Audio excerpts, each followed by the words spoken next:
या अली मदद जीअं त मुंहिंजे हिन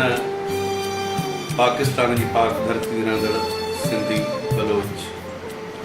जेके बि मुंहिंजा दोस्त आहिनि, जेके मुंहिंजा चाहींदड़ आहिनि, सभिनि खे मुमताज़ मौला जी तरफ़ां अस्सलामु अलैकुम या अली मदद। ज़िंदगी ख़ुशख़बरी अवां जे लाइ वरी हिकु दफ़ो ॿीहर एसार प्रोडक्शन में मुंहिंजो एल्बम अची रहियो आहे 786 एल्बम,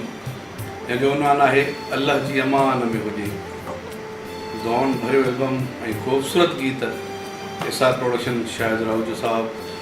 ऐं असांजो अलीगुल राहूजो साहब जेको तमामु पसंदि जो डायरेक्टर, जिनजी काफ़ी टाइम सां महिनतूं कावशूं रहियूं हमेशह, वरी हिकु दफ़ो ॿीहर असांजी हिकिड़ी पूरी टीम गॾिजी कमु करे रहिया आहियूं। अव्हांजे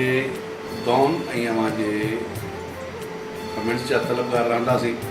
तव्हांजी तरफ़ां असांखे केतिरी मोहबत ऐं केतिरी मोट मिले थी, जंहिंमें चीफ सिलेक्शन आहे सैयद सागर शाह ज़ुल्फ़ार मंगी साहब, सलीम चांजो साहब ऐं असांजो तमामु बहितरीन ऐं प्यारो शाइर गुलफ़ाम सांगी साहब ऐं वक़्तलाए सरोई साहब, हफ़ीज़ चाचड़ साहब, शफ़ी अब्बासी साहब ऐं असांजो प्यारो दोस्त तमामु ॿिया जेके शाइर आहिनि, वक़्तलाए सरोई साहब जंहिंजा तमामु ख़ूबसूरत गीत मां ॻाईंदो आहियां, रोशन शेख साहब दुबई खां जंहिंजा तमामु बहितरीन गीत हूंदा आहिनि, पेशी नज़ीर मज़ारी ऐं अहमद अली चाचड़, यूसुफ चाचड़ ऐं असांजो प्यारो दोस्त मंठार चुराणी, सालिह सुमरो, शाह रिनो चांजो साहब, नूर असर उनड़ साहब बहितरीन शाइर असांजो, ऐं उनखां पोइ असांजा दोस्त कमाल ख़ान महर साहब, बशीर घोटो साहब ऐं ॿियो उनखां अलावा असांजो प्यारो दोस्त परल मोगेरी, तमामु हिकिड़ो सुहिणो प्यारो शाइर, असगर मोगेरी बाड्राए वारो, अयाज़ भंगर ऐं उनखां अलावा जेके असांजा ॿिया शाइर आहिनि सऊदी अरब जा, उनजो तव्हां सां तारीफ़ कराईंदो हलां। चाचड़ यको गुरू, माशाअल्लाह नालो अहिड़ो आहे, बहितरीनु नालो, हाजी हफ़ीज़ चाचड़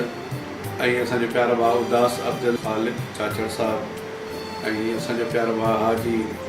मुनीर अहमद चाचड़, वफ़ा शाहिद चाचड़, बेवस चाचड़, मजबूर मेगल जागरानी साहब ऐं मिस्कीन नवाज़ चाचड़, प्यारो भाउ शुजात जलमानी साहब ऐं मुंहिंजो मुर्शिद ऐं मूंसां इलाही प्यारु करण वारो साईं अनवर शाह लाड़खाने वारो। एसार प्रोडक्शन जो हिकिड़ो बुनियादु मूं रखियो हुयो, इहा सॼी सिंध खे ख़बर आहे। ऐं एसार प्रोडक्शन तमामु बहितरीनु कमु करण वारी कंपनी आहे। शाहिद राहूजो साहब ऐं अलाह सां ख़ैरु करे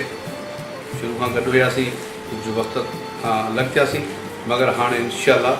हमेशह गॾु हूंदासीं। एसार प्रोडक्शन मुमताज़ मौला तव्हां सां गॾु हूंदा। हीअ सॼी टीम मुंहिंजी मिली सली हीअ एल्बम एसार प्रोडक्शन में असांजो बहितरीनु प्रोड्यूसर शाहिद राहूजो साहब, कुझु टाइम मजबूरियूं हूंदियूं आहिनि हर माण्हू जूं, बिज़नेस आहे, उन खां पोइ वरी मिलिया आहियूं असां, इंशाअल्लाह धाम धूम सां मिलंदासीं हिन एल्बम में। 2019 786 एल्बम, जंहिंजो डायरेक्टर आहे अलीगुल राहूजो, प्रोड्यूसर आहे शाहिद राहूजो। यादि रहे, दुआनि में यादि, तव्हांजो मुमताज़ रहे।